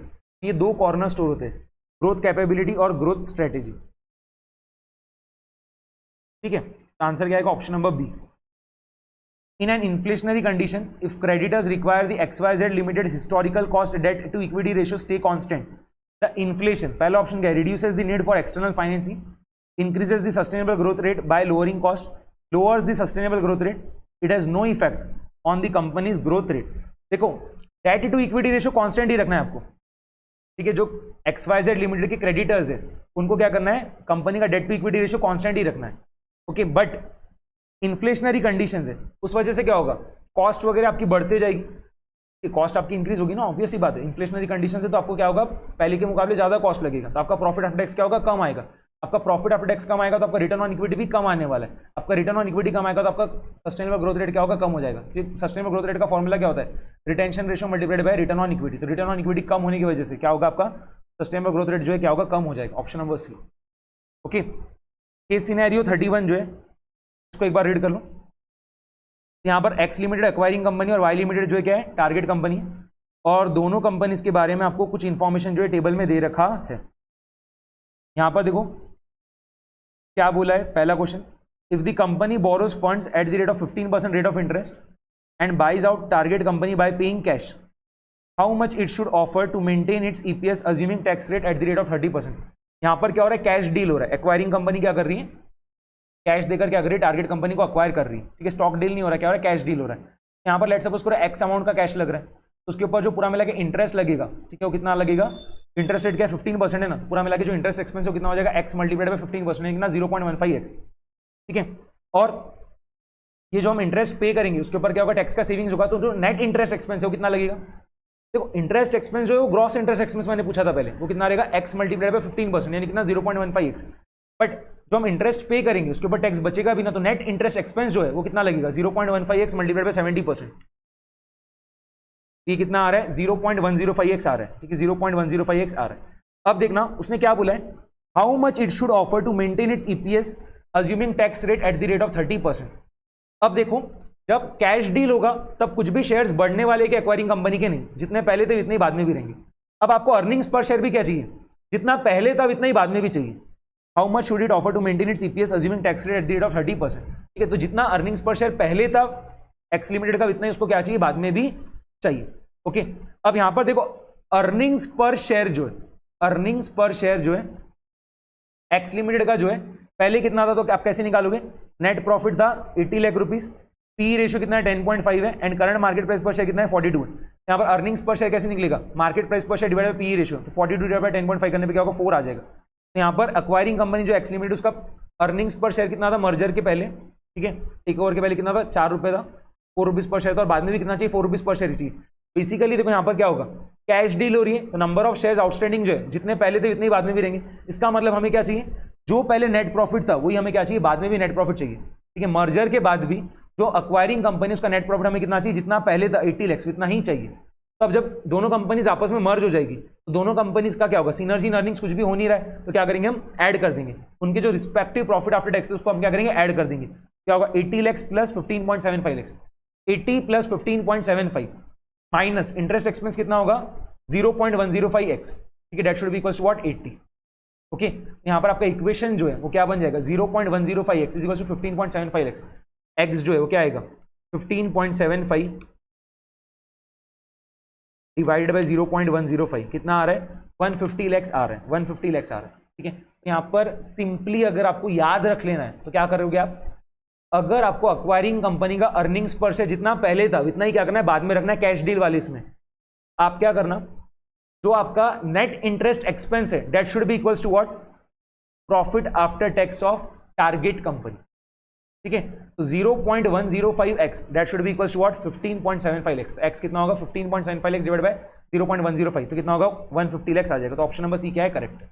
Okay, इसके बाद देखो maximum exchange ratio which the company should offer so that the company should keep EPS at current level is, अब अगर cash deal नहीं हो रहा है क्या हो रहा है स्टॉक डील हो रहा है और आपको क्या चाहिए ईपीएस कांस्टेंट रखना है, ठीक है। ईपीएस जो है मर्जर के बाद भी क्या होना चाहिए, जितना पहले था उतना ही बाद में रहना चाहिए। तो उस केस में एक्सचेंज रेशियो क्या रहेगा, स्वैप रेशियो क्या रहेगा आपको निकाल के बताना है। तो यहाँ पर आप स्वैप रेशियो जो है कौन से पैरामीटर के ऊपर रखोगे, अर्निंग्स पर शेयर के ऊपर रखो, तो जो आपको चीज चाहिए वैसी हो जाएगी, ठीक है। आपका जो अर्निंग्स पर शेयर पहले था मर्जर के पहले वही क्या रहेगा बाद में भी रहेगा। अगर आप अपना स्वैप रेशियो ईपीएस के ऊपर बेस्ड रखते हो तो उस केस में क्या होगा, आपका अर्निंग्स पर शेयर इंटैक्ट रहने वाला है, जो पहले था वही क्या रहेगा बाद में भी रहेगा। यहाँ पर देखो अर्निंग्स पर शेयर हमने एक्स लिमिटेड का तो पहले ही निकाल लिया था, कैसे 42 बाय 10.5 करके कितना आ रहा है 4 आ रहा है, और वाई लिमिटेड जो टारगेट कंपनी जिसका कैसे निकलेगा 85 डिवाइड बाय 10 करके क्या होगा 8.5 आ जाएगा। अब अर्निंग्स पर शेयर जो है ये जो पैरामीटर है आपका हायर दी बेटर वाला है, यहाँ पर आप स्वैप रेशियो कैसे निकालोगे, पैरामीटर का value in target company divide by parameter का वैल्यू इन एक्वायरिंग कंपनी, तो क्या होगा 8.5 डिवाइड बाय 4 कर लो, 8.5 डिवाइड बाय 4 कितना आ रहा है 2.125, 1:2.125 ऑप्शन नंबर बी, ठीक है। वाई लिमिटेड के जो शेयर होल्डर्स है उनको क्या होगा, उनके पास जो एक शेयर है वाई लिमिटेड का उसके बदले में क्या होगा उनको 2.125 शेयर्स मिलेंगे एक्स लिमिटेड के। इसके बाद देखना number of shares to be issued by X limited shall be approximately, यहाँ पर आप कैसे करोगे, एक्स लिमिटेड के पूरे मिला के कितने शेयर्स आउटस्टैंडिंग है पहले तो आप वो निकाल लो, तो कैसे करने वाले देखना। तो यहाँ पर वाई लिमिटेड का जो नेट प्रॉफिट है कितना है 15.75 लाख है और उसका जो अर्निंग्स पर शेयर है कितना है 8.5 है। तो नंबर ऑफ शेयर्स आउटस्टैंडिंग जो है, नंबर ऑफ शेयर्स आउटस्टैंडिंग जो है वो आप कैसे निकालोगे, 15.75 डिवाइडेड बाय 8.5 कितना आ रहा है 1.8529 लाख शेयर्स कुछ आउटस्टैंडिंग थे, ठीक है। और स्वैप रेशियो कितना है आपका 2.125 है, मल्टीप्लाई कर दो 2.125 से कितना आ रहा है 3.937499, तो अगर आप 4 डेसिमल प्लेसेस तक करोगे तो क्या होगा 3.9375 लाख, 3.9375 लाख ऑप्शन नंबर ए, ठीक है। ये 1.8529 कैसा है समझ में आ गया ना। यहाँ पर आपको वाई लिमिटेड का जो है प्रॉफिट आफ्टर टैक्स दे रखा था और अर्निंग्स पर शेयर हमने निकाल लिया, तो नंबर ऑफ शेयर्स आउटस्टैंडिंग जो क्या होगा profit after tax divide by earnings per share 15.75 lakh divided by क्या होगा 8.5, वो हमने करके तो कितना आ रहा है number of shares outstanding Y limit का 1.8529। अब 1.8529 को आप क्या करो सेपरेशन से मल्टीप्लाई कर दो, आपको पता चल जाएगा कितने शेयर्स इश्यू करना पड़ेगा एक्वायरिंग कंपनी को, ठीक है। जो एक्वायरिंग कंपनी एक्स लिमिटेड उसको पूरे मिला के कितने शेयर्स इशू करना पड़ेगा टारगेट कंपनी के शेयर होल्डर्स को, कितना आ रहा है 3.9375 लाख। केस सिनेरियो 32 जो है उसको देख लेना। तो यहाँ पर देखो following information is related to actions taken in different situation of financial options, यहाँ पर आपको ये पूरा टेबल में दे रखा है। जब स्पॉट प्राइस 160 और एक्सरसाइज प्राइस 140 है तब क्या कर रहे हैं हम एक्सरसाइज कर ले रहे हैं ऑप्शन को, तो यहाँ पर समझ में आ रहा है स्पॉट प्राइस के एक्सरसाइज प्राइस से ज़्यादा है और यहाँ पर हम ऑप्शन को एक्सरसाइज कर रहे हैं। ये क्या हो रहा है, यहाँ पर हमने कॉल ऑप्शन में लॉन्ग पोजीशन बना रखा है। अब देखना यहाँ पर भी स्पॉट प्राइस 175 और एक्सरसाइज प्राइस कितना है 200 है और यहाँ पर भी क्या हो रहा है ऑप्शन एक्सरसाइज हो रहा है। अब यहाँ पर स्पॉट प्राइस 175 जो है क्या एक्सरसाइज प्राइस से कम है और ऑप्शन हम एक्सरसाइज कर रहे हैं, मतलब यहाँ पर क्या है हमने पुट ऑप्शन में लॉन्ग पोजीशन बना रखा है। और यहाँ पर क्या है देखो स्पॉट प्राइस 400 है और एक्सरसाइज प्राइस क्या है 300 है, यहाँ पर आपका स्पॉट प्राइस जो है क्या एक्सरसाइज प्राइस से ज़्यादा है और यहाँ पर क्या हो रहा है ऑप्शन लैप्स हो जा रहा है। तो यहाँ पर भी हमने क्या करा होगा पुट ऑप्शन में लॉन्ग पोजीशन बना रखा होगा। ठीक है, यहाँ पर देखो क्या पूछा उसने, in situation 3 the investor's position and the amount of profit और लॉस इज, यहाँ पर पुट ऑप्शन में लॉन्ग पोजीशन है और क्या हो रहा है, पुट ऑप्शन तो लैप्स हो जा रहा है, तो हमने जो प्रीमियम पे किया गया हुआ वो क्या हो गया, हमारा पूरा डूब गया। जो पुट ऑप्शन खरीदते वक्त हमने प्रीमियम पे किया वो क्या हो रहा है, पूरा डूब जा रहा है, तो क्या हो रहा है 25 रुपीज़ का नुकसान। ऑप्शन नंबर ए है कि नहीं आसान। Second, in situation 1 the investor position and amount of profit और लॉस इज, तो सिचुएशन 1 में क्या हो रहा है, हमने कॉल ऑप्शन में लॉन्ग पोजीशन बनाया और यहाँ पर क्या हो रहा है, आपने कॉल ऑप्शन खरीदने के लिए 20 रुपये का प्रीमियम दिया था, तो 20 रुपीज़ का कैश का आउटफ्लो हो रहा है स्टार्टिंग में, और बाद में क्या है, स्पॉट प्राइस 160 और एक्सेस प्राइस 140 है, और क्या हो रहा है, हम कॉल ऑप्शन को एक्सरसाइज कर लेंगे, तो वहाँ पर कैश का जो इनफ्लो होगा वो कितना रहेगा, 160 माइनस 140 कितना, 20 रुपीज़ का कैश का इनफ्लो। तो जितने का कैश का आउटफ्लो उतने का कैश का इनफ्लो हो रहा है, तो ना ही कुछ प्रॉफिट हो रहा है ना ही कुछ नुकसान हो रहा है। क्या होगा, कॉल ऑप्शन में लॉन्ग पोजीशन और 0 रुपीज़ का प्रॉफिट 0 रुपीज़ का लॉस। Option number B. यहाँ पर देखो, in situation 2 the investor's position and the amount of profit और लॉसेस, यहाँ पर हमने क्या देखा था, पुट ऑप्शन में क्या लॉन्ग पोजीशन है, पुट ऑप्शन में क्या लॉन्ग पोजीशन है। जब हमने पुट ऑप्शन खरीदा है तो 15 रुपये हमने प्रीमियम दिया था, और बाद में क्या हो रहा है, स्पॉट प्राइस 175 एक्सेस प्राइस 200 है, तो जो कैश का इनफ्लो होगा वो कितना रहेगा, 200 माइनस 175 कितना, 25 रुपये का। कैश का आउटफ्लो कितना होता है स्टार्टिंग में 15 रुपये का, तो नेट में क्या हो रहा है, कैश का इनफ्लो हो रहा है 10 रुपये का, 25 माइनस 15 यानी कितना, 10 रुपये का कैश का इनफ्लो हो रहा है नेट में, क्या 10 रुपये का प्रॉफिट हो रहा है वैसे। तो पुट ऑप्शन में क्या था, यहाँ पर पुट ऑप्शन में लॉन्ग पोजीशन और 10 रुपये का प्रॉफिट। ठीक है, पुट ऑप्शन में लॉन्ग पोजीशन और 10 रुपये का प्रॉफिट, इसको सही कर लो।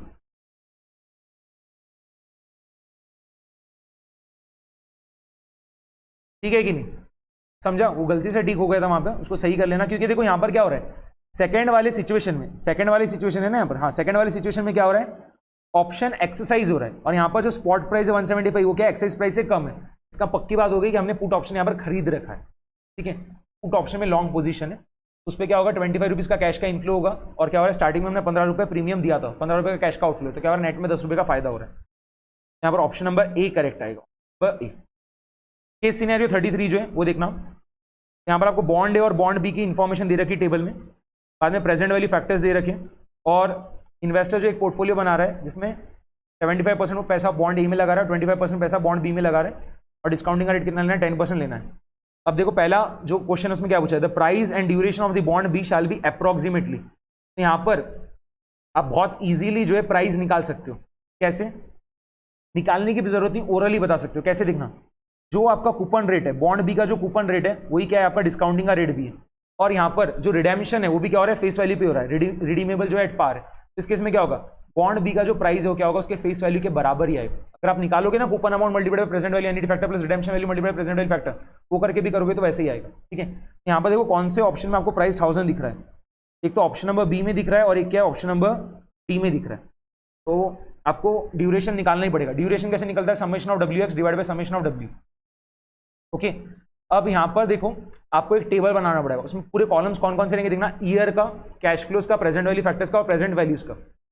फिर क्या करोगे आप, एक W multiplied by X column बनाना। यहाँ पर वेट जो है वो क्या होता है आपका प्रेजेंट वैल्यूज रहेगा। ठीक है, जो आपने present value of cash flows निकाला वो आपका वेट रहता है, एक्स क्या रहेगा, ये जो आपका ईयर रहता है वो। ठीक है, तो डब्ल्यू मल्टीप्लाइड बाय एक्स देखो यहाँ पर क्या क्या होगा, तो यहाँ पर फेस वैल्यू पर बॉन्ड कितना है 1000 है, और कूपन रेट कितना 10% है, तो हर साल जो इंटरेस्ट हो कितना रहेगा 100 रुपये का रहेगा। तो फर्स्ट ईयर में कैश फ्लो 100 रुपये का, सेकंड ईयर में कैश फ्लो 100 रुपये का, थर्ड ईयर में यहाँ पर मैच्योरिटी का और 3 साल में आ जा रही है ना, यहाँ पर देखो क्या होगा, थर्ड ईयर 100 रुपये का इंटरेस्ट तो मिलेगा और रिडेम्पशन वैल्यू का 1000 रुपये और क्या हो जाएगा 1100 रुपये आ जाएगा। प्रेजेंट वैल्यू फैक्टर जो है पहले 3 साल के आपको ऑलरेडी दे रखे, तो हमने लिख दिए, वही चीज़ यहाँ पर हमने लिख दी। अब प्रेजेंट वैल्यू आप निकाल लो मल्टीप्लाई करके कैश वैल्यूज। ठीक है, जो आपके कैश फ्लोज है, जो आपके कैश फ्लोज है उसको मल्टीप्लाई करो प्रेजेंट वैल्यू फैक्टर से, तो आपका क्या होगा प्रेजेंट वैल्यूज निकलते जाएगा। इनको जब आप ऐड कर लोगे तो क्या होगा, आपका समेशन ऑफ डब्ल्यू आ जा रहा है, देखो नियरली इक्वल टू 1000 आ रहा है। अगर आप कुछ भी राउंडिंग ऑफ नहीं करोगे तो एक्जैक्टली 1000 आ जाएगा। ओके, अब आप क्या करो, summation of W multiplied by x करो, तो क्या होगा 90.91 मल्टीप्लाइड बाय 1 कितना होगा 90.91, फिर 82.64 मल्टीप्लाइड बाय 2 करने पे क्या होगा 165.28 आ रहा है, फिर 26.43 मल्टीप्लाइड बाय 3 करने पे क्या हो रहा है 2479.29 आ रहा है। समेशन ऑफ डब्ल्यू एक्स क्या होगा, इन तीनों का एडिशन, ये करने पे क्या हो रहा है 2735.48। तो ड्यूरेशन जो है वो क्या होगा, summation of W x divide by summation of W, तो 2735.48 डिवाइडेड बाय 999.98, ये करने पे क्या हो रहा है 2.74 आ रहा है। ठीक है, तो कौन सा ऑप्शन करेक्ट है, ऑप्शन नंबर बी। अब सेकंड जो क्वेश्चन है उसमें क्या पूछा था, price and duration of bond A shell be approximately. यहाँ पर बॉन्ड ए का जो प्राइस आप कैसे निकालोगे, देखो तो coupon amount multiplied by present value annuity factor plus redemption value multiplied by present value factor. तो कूपन अमाउंट यहाँ पर कितना है, देखो 1000 मल्टीप्लाइड बाय 6% कितना 60, तो 60 multiplied by present value annuity factor 10% 5 plus redemption value कितना रहेगा, फेस वैल्यू के बराबर है, तो 1000 multiplied by present value factor 10% comma 5। एक बार आप क्या करो, प्रेजेंट वैल्यू एनईटी फैक्टर निकालो, तो इन पांचों को आपको ऐड करना रहेगा। 0.9091 प्लस 0.8264 प्लस 0.7513 प्लस 0.6830 प्लस 0.6209। ठीक है, तो आपका प्रेजेंट वैल्यू एनईटी फैक्टर 3.7907 आएगा, उसको मल्टीप्लाई कर दो कूपन अमाउंट से, तो मल्टीप्लाई कर दी 60 से, कितना आ गया 227.442। इसको मैंने एम प्लस का बटन दबा के स्टोर कर लिया। अब रिडेम्पशन वैल्यू कितना है 1000 है, और प्रेजेंट वैल्यू फैक्टर 50 ईयर का कितना है 0.6209, तो 620.9 आ रहा है, प्लस जो आपने स्टोर करा था वैल्यू उसको बुला लो फिर से, तो मेमोरी रिकॉल का बटन प्रेस करना, इक्वल्स टू कितना आ रहा है 848.342, 848.342। एक ही ऑप्शन है जिसमें आपको प्राइस 848.34 दिख रहा है, तो आप ड्यूरेशन निकालो ही मत, डायरेक्टली आप ऑप्शन नंबर ए को चूज कर लो। आप ड्यूरेशन निकालोगे भी तो क्या होगा 4.41 ही आएगा, टाइम बचाओ कभी भी। ओके, अब क्वेश्चन नंबर 3 में क्या पूछा है, price sensitivity of the portfolio approximately is. तो पहले आप क्या करो, पोर्टफोलियो का ड्यूरेशन निकालो। ठीक है, पोर्टफोलियो का ड्यूरेशन निकालो, तो आपको वेटेड एवरेज करना पड़ेगा। क्या करोगे आप 0.75, बॉन्ड ए का वेट कितना है 0.75 मल्टीप्लाइड बाय बॉन्ड ए का duration 0.75 multiplied by 2.74 plus bond B का वेट कितना है 0.25 मल्टीप्लाइड बाय बॉन्ड बी का ड्यूरेशन कितना है 4.41। वही देखो यहां पर हमने कर रखा है, कुछ मेरे ख्याल से गड़बड़ हुई है। हाँ, यहां पर पहले बॉन्ड बी का निकालना था आपको प्राइस और ड्यूरेशन, और बाद में बॉन्ड ए का निकालना था। ठीक है, तो जल्दी जल्दी में मिस्टेक मत कर देना। यहां पर क्या करोगे आप, बॉन्ड ए का जो वेट है कितना है 0.75 है, और बॉन्ड ए का, ठीक है, बॉन्ड ए का ड्यूरेशन कितना है 4.41, तो क्या होगा 0.75 मल्टीप्लाइड बाय 4.41। अब बॉन्ड बी का जो वेट है कितना है 0.25, और बॉन्ड बी का ड्यूरेशन जो है कितना है 2.74 है, तो 0.25 मल्टीप्लाइड बाय 2.74। यहां पर देखो हमने वही चीज करी है, 0.75 multiplied bye 4.41 plus 0.25 multiplied by 2.74। ये करने में क्या हो रहा है 3.9925 आ रहा है।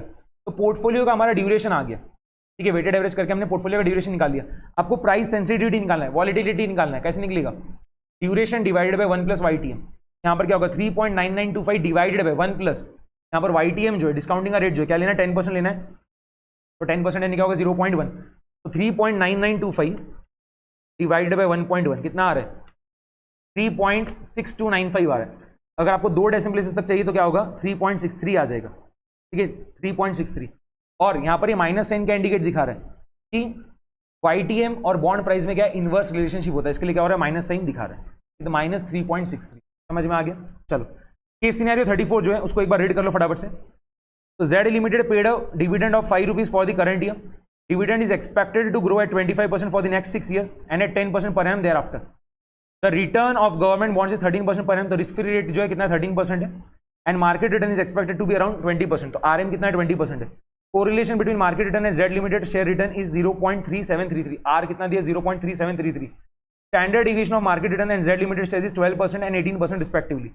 ठीक है, तो सिग्मा M और सिग्मा Z जो है वो भी दे रखा है, कितना है 12% और 18%। क्या पूछा है, what is the expected return of Z Limited shares. यहाँ पर हम CAPM का जो फॉर्मूला यूज में ले लेंगे, क्या होगा RF plus RM minus RF multiplied by beta. हमें RF पता है, RM पता है, हमें सिर्फ बीटा नहीं पता। बीटा कैसे निकलेगा, R मल्टीप्लाइड बाय, क्या करो यहाँ पर आप R multiplied by sigma Z। ठीक है, R मल्टीप्लाइड बाय जो सिक्योरिटी है, जो स्टॉक है उसका standard division divided by market का स्टैंडर्ड डिवीजन, तो R multiplied by sigma Z divided by sigma M। ठीक है, R multiplied by sigma Z divide by sigma M। R कितना है 0.3733, लिखते जाओ 0.3733 मल्टीप्लाइड बाय सिग्मा Z जो है कितना है 18% है, डिवाइडेड बाय 12 कितना हो गया 0.55995, तो 0.56 आ रहा है। ठीक है, 0.56 आ रहा है आपका जो बीटा है। ठीक है, स्टॉक Z का, Z Limited के शेयर्स का जो आपका बीटा है वो कितना आ रहा है 0.56 आ रहा है। यहाँ पर देखो क्या होगा RF plus RM minus RF multiplied by beta, तो RM माइनस RF क्या होगा 20 माइनस 13 यानी कितना हो गया 7, एंड 7 मल्टीप्लाइड बाय 0.56 कितना हो गया 3.92, और जो RF है 13 उसमें ऐड कर दो, कितना आ रहा है 16.92% आ रहा है। ऑप्शन नंबर C है कि नहीं आसान। ये देखो यहाँ पर मैंने पूरा यहाँ पर बता रखा है। पहले हमने बीटा निकाला, ठीक है, Z Limited के शेयर्स का बीटा निकाला, फॉर्मूला इसके R multiplied by sigma Z by sigma है, कितना आ रहा है 0.6 के आसपास है, और फिर हमने कैपिटल एसेट प्राइसिंग मॉडल का फॉर्मूला इसमें लिया, तो कितना आ रहा है 16.92% आ रहा है। अब सेकंड जो क्वेश्चन है क्या है, intrinsic value of Z Limited shares approximately is. कैसे निकालोगे आप, तो यहाँ पर आपको देखो पहले क्या करना पड़ेगा, टेबल बनाना पड़ेगा जिसमें हम क्या करेंगे, पहले 6 साल के डिविडेंड निकालने वाले, फिर प्रेजेंट वैल्यू फैक्टर्स, और बाद में उनका प्रेजेंट वैल्यूज, और बाद में हम क्या करेंगे आखिरी वाले कॉलम में जो भी फिगर्स है उसका एडिशन कर देंगे। फिर हम क्या करेंगे टर्मिनल वैल्यू निकालेंगे, तो टर्मिनल वैल्यू का प्रेजेंट वैल्यू निकालेंगे, और बाद में हम क्या करेंगे जो हमारे पहले 6 साल के डिविडेंड्स के प्रेजेंट वैल्यू का एडिशन आया था वो, और जो हमारा टर्मिनल वैल्यू का प्रेजेंट वैल्यू है उन दोनों को हम ऐड करेंगे, हमारा आंसर आ जाएगा। यहाँ पर देखो क्या है, ये आपका D0 है, 5 जो है ये क्या है D0 है, तो D1 जो है वो क्या होगा, 5 में 25% ऐड कर दो, कितना आ रहा है देखो 6.25 आ रहा है, 6.25। पहले साल का डिविडेंड कितना 6.25, उसमें और 25% ऐड करो, कितना आ गया 7.81। मैं 2 डेसिमल प्लेसेस तक कर रहा हूँ, इसमें और 25% ऐड करोगे कितना आ रहा है 9.76। इसमें और 25% ऐड करोगे कितना आ रहा है 12.20। इसमें और 25% ऐड करोगे तो कितना आ गया 15.25। इसमें और 25% ऐड करोगे तो क्या आ रहा है 19.06। ठीक है, 15.25 प्लस 25% करने पे क्या हो रहा है 19.06 आ रहा है। मैंने यहाँ पर हर चीज़ जो है 2 डेसिमल प्लेसेस तक राउंडिंग ऑफ करके लिखा है। तो हमने यहाँ पर पहले 6 साल का जो डिविडेंड है वो हमने निकाल लिया। प्रेजेंट वैल्यू फैक्टर्स जो है वो भी आप क्या करो निकाल लो। यहाँ पर डिस्काउंटिंग का जो रेट है वो आप क्या लोगे, जो आपका फर्स्ट इसमें आया है 16.92%, क्या होगा देखो 1 डिवाइडेड बाई 1.1692 कितना आ रहा है 0.855। एक और बार इक्वल का बटन प्रेस करो, कितना आ रहा है 0.732। एक और बार इक्वल का बटन प्रेस किया गया है 0.626। वैसे ही करते जाना तो क्या आ रहा है 0.535, फिर 0.458 और कितना आ गया 0.391। मैंने यहाँ पर present value factors 3 decimal places तक राउंडिंग ऑफ करके निकाले। अब आप क्या करो, ये आपका जो डिविडेंड आया है उसको प्रेजेंट वैल्यू फैक्टर से मल्टीप्लाई कर दिया तो क्या होगा उसका प्रेजेंट वैल्यू निकलते जाएगा। ये हमने निकाल लिया। तो जो पहले 6 साल के डिविडेंड्स हैं उनका जो प्रेजेंट वैल्यूज हमने निकाल लिया है और उसका एडिशन जो है कितना आ रहा है 38.13 आ रहा है। अब हम क्या करेंगे, टर्मिनल वैल्यू निकालेंगे eight the end of 6th year. तो क्या होगा D7 divided by cost of equity minus growth rate. D7 जो है कैसे निकलेगा D6 multiplied by 1 plus G। तो 6th ईयर का डिविडेंड कितना 19.06 और अब 7th ईयर एंड ऑनवर्ड जो ग्रोथ रेट है कितना 10% है। तो D7 जो है कितना हो जाएगा 19.06 मल्टीप्लाइड बाय 1.1। वही चीज देखो यहाँ पर हमने लिख रखा है, divide by cost of equity कितना रहेगा 16.92% माइनस ग्रोथ रेट कितना है आगे 10% है। तो जब आप पूरा सॉल्व कर रहे हो तो टर्मिनल वैल्यू जो है eight the end of 6th year कितना आ रहा है 302.98 आ रहा है। अब इस टर्मिनल वैल्यू का प्रेजेंट वैल्यू फाइंड करो, क्या होगा 302.98 को आप मल्टीप्लाई कर दो 6th ईयर का जो प्रेजेंट वैल्यू फैक्टर है उससे 302.98 मल्टीप्लाई बाय 0.391 करने पे क्या होगा 118.47। अब क्या होगा आपका जो इंट्रिंसिक वैल्यू है, ठीक है, वो क्या रहेगा 38.13 प्लस 118.47। ये करने पे कितना आ रहा है 156.6।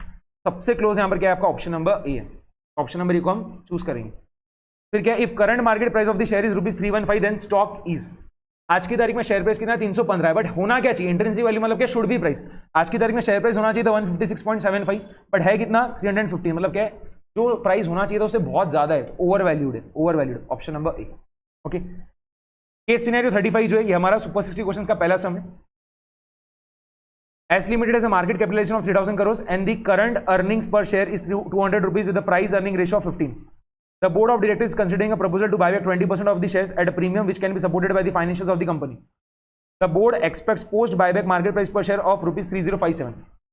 Post buyback PER will remain same. The company proposes to fund the buyback by availing 8% bank loan since available resources are committed to expansion plans.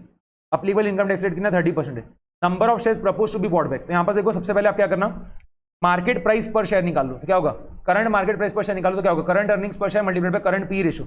200 multiplied by 15 करने में क्या होगा 3000 आ रहा है। तो current market price per share कितना है 3000 है। अब मार्केट कैपिटलाइजेशन कितना है 3000 करोड़ है। तो नंबर ऑफ शेयर्स आउटस्टैंडिंग क्या होगा market capitalization divide by current market price per share. तो 3000 करोड़ डिवाइड बाय 3000 करोगे तो क्या होगा 1 करोड़ आएगा। नंबर ऑफ शेयर्स आउटस्टैंडिंग कितना है 1 करोड़। अब वो क्या बोल रहा है 20% शेयर्स जो है बायबैक करने का सोच रहे हैं, बायबैक 20% ऑफ द शेयर्स। तो क्या होगा 1 करोड़ मल्टीप्लाइड बाय 20% कितना होगा 20 lakhs। आ गया आंसर। कौन सा ऑप्शन है, ऑप्शन नंबर सी। इसके बाद the interest amount which can be paid for availing the bank loan shall be. यहां पर आप क्या करो बायबैक के पहले कंपनी का जो प्रॉफिट आफ्टर टैक्स था पहले वो निकाल लो।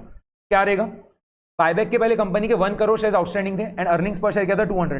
प्रॉफिट आफ्टर टैक्स क्या रहेगा 200 मल्टीप्लाइड बाय 1 करोड़ यानी कितना होगा 200 करोड़ आ जाएगा। अब प्रॉफिट बिफोर टैक्स क्या रहेगा profit after tax divide by 1 minus tax rate. तो क्या होगा 200 divide by 1 minus 0.3 200 divide by 0.7 200 divide by 0.7 कितना आ रहा है 285.71 करोड़ आ रहा है 285.71 करोड़। ठीक है, अब देखो आफ्टर बायबैक पूरे मिला के कितने शेयर्स आउटस्टैंडिंग रहेंगे 1 करोड़ में से 20 लाख शेयर्स तो क्या करें बायबैक कर लेने। तो बच्चे कितने 1 करोड़ माइनस 20 lakhs करोगे तो क्या होगा 0.8 करोड़ आ जाएगा। ठीक है 80 लाख शेयर्स ही बचेंगे 0.8 करोड़ ही बचेगा। तो आफ्टर बायबैक कितने शेयर्स आउटस्टैंडिंग है 0.8 करोड़। अब बायबैक के बाद जो है ठीक है बायबैक के बाद जो है शेयर प्राइस कितना है 3057 है। बायबैक के बाद शेयर प्राइस कितना है 3057 है। और क्या बोला है बायबैक के बाद भी पी रेशियो क्या रहेगा जो पहले था इतना ही रहने वाला है। तो पहले 15 था तो बाद में क्या रहेगा 15 रहेगा। तो अगर मुझे बायबैक के बाद का अर्निंग्स पर शेयर चाहिए तो मैं कैसे करूंगा 3057 डिवाइड बाय 15 कितना आ रहा है 203.8 आ रहा है। बायबैक के बाद आफ्टर बायबैक जो आपका अर्निंग्स पर शेयर हो कितना आ रहा है 203.8 आ रहा है एंड कितने शेयर्स आउटस्टैंडिंग है 0.8 करोड़। आपका जो प्रॉफिट आफ्टर टैक्स क्या होगा 203.8 मल्टीप्लाइड बाय 0.8 कितना आ गया 163.04 करोड़ या प्रॉफिट आफ्टर टैक्स आ गया। तो प्रॉफिट बिफोर टैक्स क्या रहेगा 163.04 डिवाइड बाय 0.7। वही चीज देखो यहाँ पर हमने पूरी कर रखी है। कितना आ रहा है 232.91 करोड़। हाँ सेम आ रहा है 232.91 करोड़। यहाँ पर देखो बायबैक के पहले जो प्रॉफिट बिफोर टैक्स था 285.71 करोड़ था और बायबैक के बाद जो प्रॉफिट बिफोर टैक्स कितना 232.91 करोड़ है। तो बायबैक के बाद जो आपका प्रॉफिट बिफोर टैक्स कम क्यों आ रहा है कि हमने बायबैक के लिए जो फंड चाहिए था उसके लिए हमने यहाँ क्या करा बैंक से लोन लिया था, उसके ऊपर हमें इंटरेस्ट देना पड़ रहा है। इस वजह से क्या हो रहा है हमारा प्रॉफिट बिफोर टैक्स क्या हो गया कम हो गया। कितने से कम हुआ है 285.71 माइनस 232.91 तो 52.8 करोड़ से कम हुआ है। ठीक है तो इंटरेस्ट एक्सपेंस जो है कितना है 52.8 करोड़ है। जितने से आपका प्रॉफिट बिफोर टैक्स कम हुआ है इतना क्या आपका इंटरेस्ट एक्सपेंस है। तो आपका देखो सेकंड पार्ट का आंसर आ गया 52.8 करोड़ यानी कितना हो गया 5280 लैक्स। ठीक है 52.8 मल्टीप्लाइड बाय 100 करोगे तो क्या होगा 5280 आ जाएगा। तो ऑप्शन नंबर ए। लोन अमाउंट कैसे निकालोगे जो आपका इंटरेस्ट एक्सपेंस है उसको डिवाइड कर दो इंटरेस्ट रेट से। इंटरेस्ट रेट क्या है यहाँ पर 8%। क्या होगा 5280 डिवाइडेड बाय 8%। ये करने पे क्या हो रहा है 66,000 लैक्स। ऑप्शन नंबर सी। अब देखो प्रीमियम पर शेयर पूछ रहा है paid over the current market price per share शाल भी। पहले आप क्या करो बायबैक प्राइस पर शेयर निकालो। हम क्या कर रहे हैं 20 लाख शेयर्स बायबैक कर रहे हैं और उसके लिए जो फंड चाहिए कितना है 66,000 लैक्स चाहिए। तो बायबैक प्राइस पर शेयर क्या होगा 66,000 लैक्स डिवाइडेड बाय 20 लैक्स। ये करने पे क्या हो रहा है 3,300 आ रहा है। तो बायबैक प्राइस पर शेयर कितना है 3,300। तो यहाँ पर प्रीमियम पर शेयर क्या हो जाएगा आज की तारीख में current market price per share कितना है 3,000 है and buyback price per share कितना है 3,300। तो क्या होगा प्रीमियम पर शेयर कितना होगा 3,300 माइनस 3,000। ये करने पे क्या होगा 300 आएगा। Option number C. And percentage premium जो है क्या होगा जो आपका प्रीमियम पर शेयर है 300 divide by current market price per share 3,000 multiplied by 100 करने में क्या होगा 10% आ रहा है। Option number C. ओके यहाँ पर हमने ये वाला क्वेश्चन भी पूरा कंप्लीट कर लिया है। ठीक है कि नहीं। चलो तो यहाँ पर हमने पूरे क्वेश्चंस कर लिए जो 35 केस सिनेरियोस थे वो पूरे के पूरे हमने बना लिए। एक बीच में मेरे ख्याल से मैंने एडवांस कैपिटल बजटिंग का जो एक केस सिनेरियो थोड़ा था वो बता दे रहा हूँ। Case scenario 21। ठीक है तो यहाँ पर देखो आपको ये पूरा इन्फॉर्मेशन दे रखा है कि initial cost of the project कितना है 10 लाख है, सेल प्राइस पर यूनिट कितना है 60 है, कॉस्ट पर यूनिट कितना है 40 है। पहले साल जो 20,000 यूनिट बना के बेचेंगे, दूसरे साल 30,000 यूनिट और तीसरे साल 30,000 यूनिट। डिस्काउंटिंग का रेट कितना 10% per annum. Sensitivity analysis helps to identify. Sensitivity analysis के थ्रू हमें क्या पता चलता है कि अगर हम कोई पैरामीटर में चेंज कर रहे हैं तो उससे एनपीवी हमारा कितने परसेंट से चेंज हो रहा है वो हम निकालेंगे। ओके यहाँ पर देखो the exact profitability of the project ये गलत है, ब्रेक इवन पॉइंट ये भी गलत है। The degree to which a change in each variable affects the NPV ये एकदम करेक्ट है। The degree to which a change in each variable affects the NPV option number C एकदम correct है। इसके बाद देखना question number 2 the sale price per unit so that the project would break even with 0 NPV shall be approximately. तो यहां पर आप पहले क्या करो अभी एट प्रेजेंट जो है एनपीवी कितना है नेट प्रेजेंट वैल्यू कितना है वो निकाल लो। यहाँ पर देखो कंट्रीब्यूशन पर यूनिट क्या रहेगा 60 माइनस 40 यानी कितना रहेगा 20 रहेगा। यहाँ पर पहले साल जो कैश इनफ्लो होगा ठीक है पहले साल जो कैश इनफ्लो होगा कितना रहेगा कंट्रीब्यूशन पर यूनिट कितना 20 और 20,000 यूनिट्स हम बना के बेच रहे तो क्या होगा 20 मल्टीप्लाइड बाय 20,000 यानी कितना होगा 4 लाख आ जाएगा। ठीक है 4 लाख। दूसरे साल जो है क्या होगा 20 मल्टीप्लाइड बाय 30,000 ये करने पे क्या होगा 6 लाख आएगा। और तीसरे साल भी क्या होगा 20 मल्टीप्लाइड बाय 30,000 ये करने पे क्या होगा 6 लाख आएगा। प्रेजेंट वैल्यू फैक्टर्स क्या रहेंगे तो पहले साल का रहेगा 1 डिवाइड बाय 1.1। ठीक है डिस्काउंटिंग का 10% है ना 1 डिवाइड बाय 1.1 ये करने पे कितना आ रहा है 0.909। फिर दूसरे साल का रहेगा 0.826 और तीसरे साल का रहेगा 0.751। तो यहाँ पर आप क्या करो जो आपका फर्स्ट ईयर का कैश फ्लो आया तो उसको मल्टीप्लाई करो तो फर्स्ट ईयर के प्रेजेंट वैल्यू फैक्टर से तो क्या होगा फर्स्ट ईयर का प्रेजेंट वैल्यू आ जाएगा। फर्स्ट ईयर के कैश फ्लो का प्रेजेंट वैल्यू आ जाएगा। वैसे ही सेकंड ईयर के कैश फ्लो का प्रेजेंट वैल्यू और थर्ड ईयर के कैश फ्लो का प्रेजेंट वैल्यू आप निकाल लो।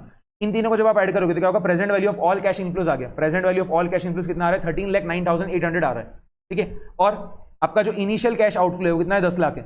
एनपीवी कितना हो जाएगा 13,09,800 माइनस 10 लाख ये करने पे क्या हो रहा है 3,09,800 3,09,800।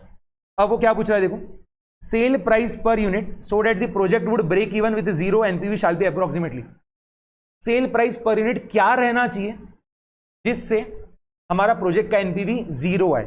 अभी जब सेल प्राइस पर यूनिट 60 है तो उस केस में प्रोजेक्ट का एनपीवी क्या हो रहा है पॉजिटिव आ रहा है और कितना आ रहा है 3,09,800 आ रहा है। ठीक है 3,09,800 आ रहा है। जब सेलिंग प्राइस पर यूनिट 60 रुपए है तो हमारा प्रोजेक्ट का एनपीवी कितना आ रहा है पॉजिटिव आ रहा है कितना 3,09,800। हमें प्रोजेक्ट का एनपीवी 0 करना है एनपीवी गिराना है हमें तो उसके लिए हमें क्या करना पड़ेगा सेलिंग प्राइस पर यूनिट भी कम करना पड़ेगा। ठीक है तो इतना तो पक्का है आंसर क्या रहेगा 60 से कम रहेगा। यहाँ पर ऑप्शन नंबर सी तो पक्की बात है गलत है। आंसर क्या रहेगा ए बी या डी में से रहने वाला है। ओके अब यहां पर कैसे इसको पूरा सॉल्व करेंगे देखो मैं आपको इसको शॉर्टकट बता रहा हूं ख्याल रखना।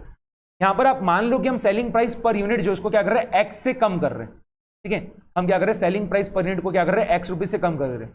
तो अब देखो क्या होगा, जो हमारा हर साल का कैश इनफ्लो है वो कितने से कम होते जाएगा। पहले साल का कैश इनफ्लो कितने से कम होगा, 20,000 मल्टीप्लाइड बाय एक्स। दूसरे साल का कैश इनफ्लो कितने से कम होगा, 30,000 मल्टीप्लाइड बाय एक्स। और तीसरे साल का कैश इनफ्लो कितने से कम होगा, 30,000 मल्टीप्लाइड बाय एक्स। ठीक है, अब हर साल जो हमारा कैश इनफ्लो कितने कितने से कम हुआ वो हमने निकाल लिया। अब क्या कर रहे हैं, उसका हम प्रेजेंट वैल्यूज निकालते जा रहे हैं।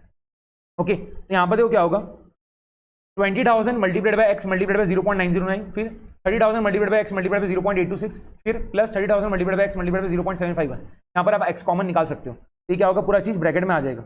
ओके, तो यहां पर this should be equals to what, this should be equals to what, 3,09,800। ठीक है, this should be equals to what, 3,09,800। देखिए देखो हम क्या कर रहे हैं, सेलिंग प्राइस पर यूनिट को हमने क्या करा, एक्स से कम किया। जब हम सेलिंग प्राइस पर यूनिट को एक्स से कम कर रहे हैं तो हमारा हर साल का जो कैश इनफ्लो कितने से कम होते जा रहा है वो हमने निकाल लिया। तो 20,000 एक्स, बाद में क्या रहेगा 30,000 एक्स, और बाद में क्या रहेगा 30,000 एक्स। ठीक है, तो अब इतने इतने अमाउंट से हमारा कैश इनफ्लो कम होते गया। तो इस वजह से हमारा जो present value of all cash inflows कितने से कम हो जाएगा वो हमने निकाल लिया। हम क्या कर रहे हैं, जो अमाउंट से हमारा कैश इनफ्लो कम हो रहा है उसको मल्टीप्लाई कर दे रहे हैं प्रेजेंट वैल्यू फैक्टर से, इतना ही हमारा आगे। And this should be equal to what, 3,09,800। ठीक है, अगर मेरा present value of all cash inflows 3,09,800 से कम हो जाता है, क्या हो जाएगा, मेरा present value of all cash inflows 13,09,800 से घट के कितना हो जाएगा, 10 लाख हो जाएगा। और इनिशियल कैश आउटफ्लो भी कितना है, 10 लाख है, तो हमारा एनपीवी क्या होगा, 0 आ जाएगा। ठीक है, तो ये शॉर्टकट है, इसको आपने ख्याल रख लेना। ठीक है, ये मैंने भी आपको एक्सप्लेन किया कैसे बन रहा है ये इक्वेशन, बट इसको आप ऐसे नॉर्मल ख्याल भी रख सकते हो। यहाँ पर आप इसको जब पूरा सॉल्व कर रहे हो तो एक्स का वैल्यू कितना आ रहा है, 4.73 आ रहा है। आपको सेलिंग प्राइस पर यूनिट क्या करना पड़ेगा, 4.73 रुपीज से कम करना पड़ेगा। एक यूनिट के पीछे आप क्या करो, सेलिंग प्राइस जो है 4.73 रुपीज पर यूनिट से कम कर दो, आपका जो प्रोजेक्ट का एनपीवी क्या होगा, 0 हो जाएगा। तो नया वाला सेलिंग प्राइस क्या रहने वाला है, देखो 60 माइनस 4.73 कितना आ रहा है, 55.27। सबसे क्लोज कौन सा, ऑप्शन नंबर बी। ठीक है, अब देखो क्वेश्चन नंबर 3 जो है, the cost price per unit so that the project would break even with 0 NPV shall be approximately. अब यहां पर कुछ नहीं करना है आपको, थर्ड वाला क्वेश्चन सॉल्व करने के लिए पूरा फिर से स्टेप्स रिपीट नहीं करना है। यहां पर हमने क्या करा था, 4.73 जो है 60 में से कम किया था। प्रोजेक्ट का एनपीवी कम करने के लिए, प्रोजेक्ट का एनपीवी आपको क्या करना है, 3,09,800 से 0 करना है। तो आपको सेलिंग प्राइस पर यूनिट कम करना पड़ेगा ना, 60 से कितना कम करना पड़ेगा, 4.73 कम करना पड़ेगा। और अगर आपको प्रोजेक्ट का एनपीवी क्या करना है, 3,09,800 से 0 करना है, और आपको सेलिंग प्राइस पर यूनिट में कुछ भी चेंज नहीं करना है, क्या करना है, कॉस्ट प्राइस पर यूनिट में चेंज करना है। तो आपको क्या करना पड़ेगा, कॉस्ट प्राइस पर यूनिट बढ़ाना पड़ेगा। कितने से बढ़ाना पड़ेगा, 4.73 से बढ़ाना पड़ेगा। तो 40 प्लस 4.73 करने में क्या होगा, 44.73। कौन सा ऑप्शन करेक्ट है, ऑप्शन नंबर डी। ओके, इसके बाद देखो, overall dash in the sales volume will lead to project to break even with 0 NPV. बहुत ज्यादा सिंपल है। आप क्या करो, यहां पर देखो, अभी हमारा प्रोजेक्ट का एनपीवी कितना है, 3,09,800 है। ठीक है, एट प्रेजेंट जब सेलिंग प्राइस पर यूनिट 60 है और कॉस्ट प्राइस पर यूनिट कितना है, 40 है, तो उस केस में हमारा प्रोजेक्ट का एनपीवी कितना है, 3,09,800 आ रहा है। और हमारा जो present value of all cash inflows है कितना है, 13,09,800 है। कितना है, 13,09,800 है। तो यहां पर देखो वो क्या पूछ रहा है आपको यहाँ पर कि सेल्स वॉल्यूम, ठीक है, ओवरऑल सेल्स वॉल्यूम हमें कितने से कम करना पड़ेगा। ओवरऑल सेल्स वॉल्यूम हम कम करेंगे तभी क्या होगा, एनपीवी क्या होगा, 3,09,800 से कम होकर 0 हो जाएगा। सेल्स वॉल्यूम बढ़ाने से तो क्या होगा, आपका एनपीवी 3,09,800 से बढ़ के और ज्यादा बढ़ने वाला है। हमें तो एनपीवी को 0 करना है, तो हमें सेल्स वॉल्यूम कम करना पड़ेगा। कितने से कम करना पड़ेगा वो हमें निकालना है। तो यहाँ पर भी एक फॉर्मूला ख्याल रख लो कि जो आपका एनपीवी आया है प्रोजेक्ट का 3,09,800 डिवाइडेड बाय जो आपका present value of all cash inflows आया है 13,09,800 मल्टीप्लाइड बाय 100, खत्म, ये आंसर है।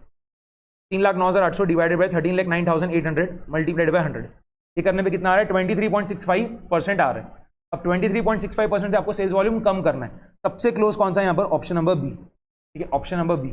आप ऑप्शन नंबर बी को चूज कर लो। ओके, यहाँ पर ये सब कैसे आता है, इसके पीछे की रीजनिंग में ऑलरेडी सुपर 60 क्वेश्चंस के डिस्कशन में दे रखा हूँ।